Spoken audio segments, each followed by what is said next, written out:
We've heard from physicians who are upset that the AMA is selling information about us. Now let's hear from the AMA themselves and see what they have to say about it. You're listening to Reach MDXM 157, the channel for medical professionals. Welcome to the Clinicians Roundtable. I'm Dr. Michael Greenberg, your host, and with us today is Dr. Jeremy Lazarus, the Speaker of the House of Delegates of the AMA. Welcome, Jeremy. Hi, how are you, Michael? We're honored to have you here today. First of all, before we talk about the subject at all, tell us about yourself and what you do and about your career for a minute. Well, I'm a psychiatrist in private practice in Denver, and I'm on the board of trustees of the American Medical Association in addition to being Speaker of the House of Delegates. Okay. How long have you been involved with the AMA? I've been involved with the AMA for about 20 years, have been on the board for 4.5 years now. Let's talk about data mining. And we've been talking about this on our station. We're throwing this term around. First of all, let's define it. What is data mining? Data mining, there are companies, we call them health information organizations, that match information, defining information about physicians with their prescribing information, which they obtain from pharmacies.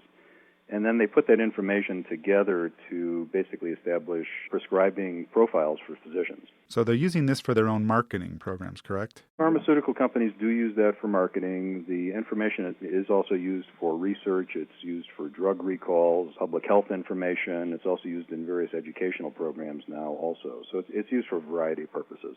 The articles that from physicians who are upset with this mention a lot about something called the AMA master file. What exactly is the AMA master file and what's in it? The AMA master file is a collection of information, the vast majority of which is available publicly. For example, where the physician practices, their specialty, their phone number, and so on. And then that information has been available for decades, and it has been used for hospital credentialing, licensure purposes, getting on staffs in various managed care or health organizations. So it's been around for a long time and is used for those purposes. Are our DEA numbers part of this master file? DEA numbers, I believe, are not part of that master file. The HIOs, actually, the health information organizations, actually are able to get that information from the federal government. Okay. So it's really just a big phone book of doctors, according to you. Basically, that's what it is, Michael. So why are these guys upset if it's just names and addresses? According to an article in the San Francisco Chronicle, this data is sold to companies who pair it up and sell the package to pharma companies. And why are they so upset if this is information that they can get anywhere? Well, what we understand about why physicians have been upset is because the pharmaceutical sales representatives were coming into the doctor's offices, and unfortunately there's a small number of them, we believe, but basically bombarding the physicians with information about their prescribing, basically saying, why don't you prescribe X antidepressant instead of our Y antidepressant? And the physicians felt irritated by this and angered by it that the sales representatives had this information and were acting in a fairly coercive way with them. So what we did was we surveyed our physicians and found out that what they thought would be acceptable was if there was a way that we could make sure that if physicians chose to, that they could have the sales rep not have any access to any of that information, so that when the sales rep would come into the office, they would have no information whatsoever about the prescribing practices of that physician. And we developed a program about that called the Physicians Data Restriction Program. Right, and I'm part of that because I used to have reps come in my office and tell me that my numbers were down.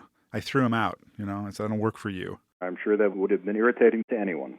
Okay, so once again, I want to get back to the doctors who are writing against this. Why are they so upset about this? According to one of the articles, that a lot of doctors disapprove of the AMA selling this information. It was said that a survey by the AMA itself found a 66% disapproval rate for the AMA to sell this data. Is that they don't understand what's being sold or they really disapprove of it? Do you know about that number? I'm not sure which survey you're referring to, Michael, but what we did in the surveys that we did, we found that physicians were more concerned that the sales reps had that information and that they felt that if there was a way that they could not have that information available to the sales reps, that they would be satisfied. And I think there's also been a misunderstanding from a number of physicians that the AMA does not have any access to actually the physician's prescribing data itself. It's basically the licensing of the AMA master file so that these HIOs, these health information organizations, then do the matching of the physician data with the pharmacy data. Okay, well, if this is data that's available anyway, why can't the AMA just say we're not going to participate in this plan anyway and go find it out yourself? What's the benefit to the AMA? There's a big benefit to physicians because if the AMA did not allow access to its master file, the HIOs would basically be able to find that information in other ways because this is, again, publicly available information. It might be a little bit more difficult for them. The data might not be as good, but they would have access to that. What we think is that by having this physician data restriction program, the pharmaceutical companies are on notice that if a physician has opted out, so to speak, with the PDRP, Physicians Data Restriction Program, that they know that they're on the line if any of their sales rep actually have that information. If there were not that PDRP available, basically the data mining companies and the pharmaceutical companies and pharmacies would find other ways of getting that information and having that information available to their sales reps. Okay. If you've just joined us, you're listening to ReachMD XM 157, the channel for medical professionals. I'm Dr. Michael Greenberg, and I'm speaking with Dr. Jeremy Lazarus, Speaker of the House of Delegates of the AMA, and we're talking about data mining, the AMA's position.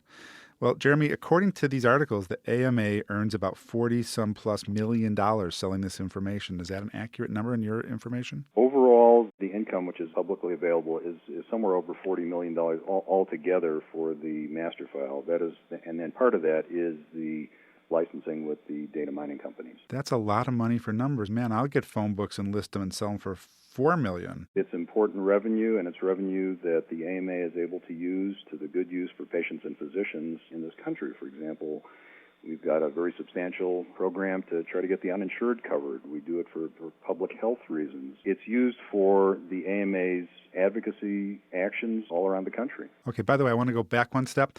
You're opting out the what I call it the do not call me list, don't know what I'm prescribing. I have to say, it actually works because I'm on it and I get half the drug reps seeing me anymore. When they show up, they've shown me the computers and it literally has like X's across it.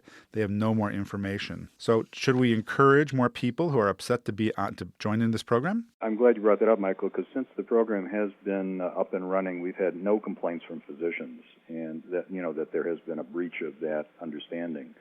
I think if a physician feels strongly about the sales reps not having that information, they should go ahead and use the opt-out. If it's not a concern to them, or if the sales reps are not providing this coercive information that's irritating, they can choose not to. So there's about 12,000 physicians that have opted out so far. Do people not know about it, or they're just not using it? Because I would think like everyone would want to be on that list. I'm on the don't call me at dinner time list too, for people on my home phone. We've put about $500,000 into advertising in multiple specialty journals. We've put the call out, and it is not through just AMA publications. It's through other publications also. We're getting about 120 physicians who are opting out each week. So I think that tells us that certain physicians, like yourself, feel that this is what they want to do. But so far, the vast majority of physicians have not opted out. But it's something that's available. It's an option if physicians want to use it. Maybe the other guys like those free office lunches. Maybe they shouldn't point fingers at organizations unless they do something themselves about it. Well, I don't know if this interferes with the free office lunches. That's a whole other subject. But it basically doesn't allow the sales reps to use this information in a way that's irritating to physicians. And I think the physicians that have felt strongly about it have used the program and are pleased with it. Okay. There are some legal battles and challenges ahead on data mining, from what I understand. District of Columbia, there's a ban on prescription data mining. Or New Hampshire. Tell us about what's happening in the courts with this. Are you going to not be allowed to sell this, or does this have to do with the other companies and not you? You being the AMA, not you personally. Well, the legislation so far, which has been passed, and New Hampshire was the first state to pass legislation, that legislation was struck down. It's being appealed. And there are several other states, as you mentioned, where there is legislation, some of it similar to New Hampshire, some of it different. And where that goes, we don't exactly know. I think it's fairly likely that this may go all the way to the Supreme Court, but in the meantime, if that legislation is not active, then we think that the AMA opt-out program is a program that physicians can use, and it does protect their data. Okay, well, I'm going to play devil's advocate here for a second with you, Jeremy. And, a disclaimer is like, I am a member of the AMA. I'm not supporting or against any of these issues, but it's like there's guys out there, of these data mining people, that are really attacking the AMA for doing that. Do you think that they're attacking the ethical issue, or are they attacking the organization itself? Because it seems like people pick on the AMA. I think that there may well be a number of physicians, well-minded physicians, that ideologically feel that the pharmaceutical companies in some way are abusing this information and that it's causing an increase in healthcare costs and so on, I think there's a paucity of information that that's actually the case. But I think if physicians feel strongly about that, then they do feel, I think, that the AMA is somehow complicit in that arrangement. But again, I think the data on that is scarce. There are many reasons why healthcare costs are going up. And again, if the AMA were not involved in this, there would be absolutely no control that physicians would have at all. And especially if this legislation is struck down, then there's really going to be no recourse for physicians whatsoever. So we think this is a good middle-of-the-road kind of program that allows physicians to prevent the sales reps from having their data. Okay.